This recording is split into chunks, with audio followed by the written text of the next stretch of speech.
ఒక ప్రతిమ యొక్క శిరస్సు మేలిమి బంగారముయు అయినదియు, దాని రొమ్ములు భుజములను వెండివియును, దాని ఉదరము తొడలుయు ఇత్తడివియు, దాని మోకాళ్ళు ఇనుపవిను, దాని పాదములలో ఒక భాగము ఇనుపదియు ఒక భాగము మట్టిదియు అయి ఉండెను అంటూ నెబుకద్నెజరు రాజుకు వచ్చినటువంటి ఆ దర్శనాన్ని మరి దానియేలు ముందుకొచ్చి ధైర్యంగా నిలబడి మాట్లాడుతూ చెప్తున్నాడు.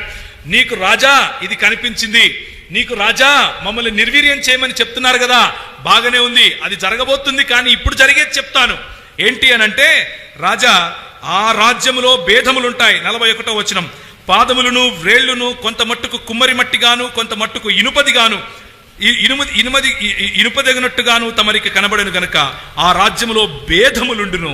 అయితే ఇనుము బురదతో కలిసి ఉన్నట్టుగా కనబడను గాని ఆ రాజ్యములో అలాగునుండును. ఆ రాజ్యము ఇనుము మంటి వలె బలము గలదయ్యుండును. పాదములు వేళ్లు కొంత మట్టుకు ఇనుపవిగాను కొంత మట్టుకు మట్టివిగాను ఉన్నట్లు ఆ రాజ్యము ఒక విషయంలో బలముగాను ఇంకొక విషయంలో నీరసముగాను ఉండును. It looks like it is very strong, but there are other ways where it is very weak. It is strong in dividing people. It is strong in telling people that you are not equal. It is strong in telling people that you are born to worship me.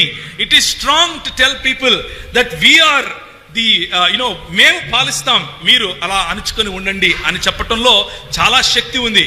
But it is week in uniting people. It is week in bringing people together. అందులో భేదములుంటాయి, వారు కలిసినట్లుగానే ఉంటారు కానీ కలవరు అని చెప్పిన మాట ఆ రోజే మన దేవుని భక్తుడైనటువంటి ప్రవక్త అయినటువంటి దానియేలు చూశాడు. ఈ భావజాలం కేవలం భారతదేశంలోనే ఉంది అని నేను చెప్పట్లేదు.